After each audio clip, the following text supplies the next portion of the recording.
সিরিজের প্রথম ম্যাচটা যেভাবে জিতেছে বাংলাদেশ, সিরিজের সেকেন্ড ম্যাচটা ঠিক সেভাবেই বড় ব্যবধানেই হেরেছে বাংলাদেশ দল। ফলে থার্ড ম্যাচের আগে সবচেয়ে বড় প্রশ্ন, বাংলাদেশ দল ওয়ানডে সিরিজটা নিজেদের করে নিতে পারবে কিনা। যদিও এই সিরিজ শুরুর আগে থেকে কথা হচ্ছিল বাংলাদেশ যেহেতু ঘরের মাঠে খেলা এবং পাকিস্তান যেহেতু খুব শক্তিশালী দল নিয়ে তারা আসেনি, ফলে বাংলাদেশই এই সিরিজে ফেভারিট হিসেবে মাঠে নামছে। এবং প্রথম ম্যাচে বাংলাদেশ দলের প্লেয়াররা, স্পেশালি বোলার নাহিদ রানা এবং ব্যাটাররা যেভাবে ম্যাচটা শেষ করে এসেছেন, তাতে মনে হচ্ছিল যে বাংলাদেশ এই সিরিজটা খুব সহজেই জিততে যাচ্ছে এবং হয়তোবা হোয়াইট ওয়াশও করা সম্ভব। তবে সেকেন্ড ম্যাচে একটা বড় ধাক্কা বাংলাদেশ দল খেয়েছে।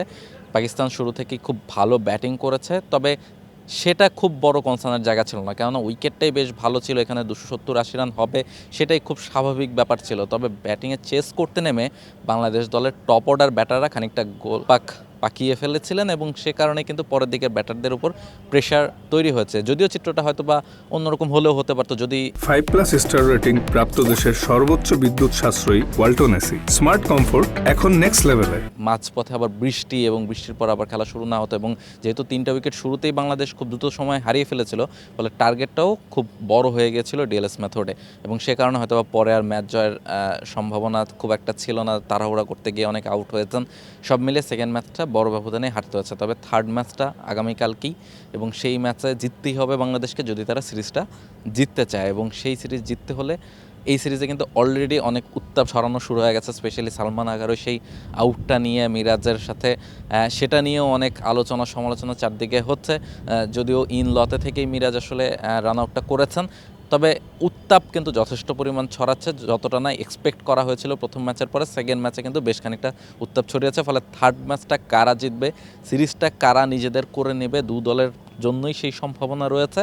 ফলে সেটাই এখন সবচেয়ে ইম্পর্টেন্ট ব্যাপার, যে সিরিজটা আসলে কারা জিততে যাচ্ছে। এবং মিরপুরের উইকেটে আপনাকে যদি ম্যাচ জিততে হয়, যে ধরনের উইকেট প্রডিউস করা হয়েছে, সেখানে বাংলাদেশের ব্যাটারদের জন্য সবচেয়ে বড় কনসার্নের জায়গা হবে যে এখানে অন্তত 300-র কাছাকাছি একটা স্কোর তাদেরকে করার মেন্টালিটি নিয়ে মাঠে নামতে হবে, সেটা তারা আগে ব্যাটিং করুক কিংবা পরে ব্যাটিং করুক। ফলে প্রথম ম্যাচের মতো নাহিদ রানা যে স্পেশাল স্পেলটা করে দিয়েছিলেন সেটা প্রতিদিন হবে না। ফলে প্রতিপক্ষ যদি বড় টার্গেটও দেয়, সেটাও আপনাকে চেস করার মেন্টালিটি নিয়েই মাঠে নামতে হবে। এবং ম্যাচের আগের দিন বাংলাদেশ দল খুব স্বাভাবিকভাবেই বিশ্রামে কাটিয়েছে। নাজমুল হোসেন শান্ত তিনি এসেছিলেন, তিনি এসে খানিকক্ষণ প্র্যাকটিস করেছিলেন, তবে এছাড়া বাকি দলের প্লেয়াররা বিশ্রামে কাটিয়েছেন। ফলে থার্ড ম্যাচটাতে বাংলাদেশ দল নিশ্চয়ই সিরিজ জিতেই সিরিজটা শেষ করতে চাইবে। মিরপুর থেকে Rahul Roy, chess sports. For more updates, subscribe to our YouTube channel and click on the bell icon.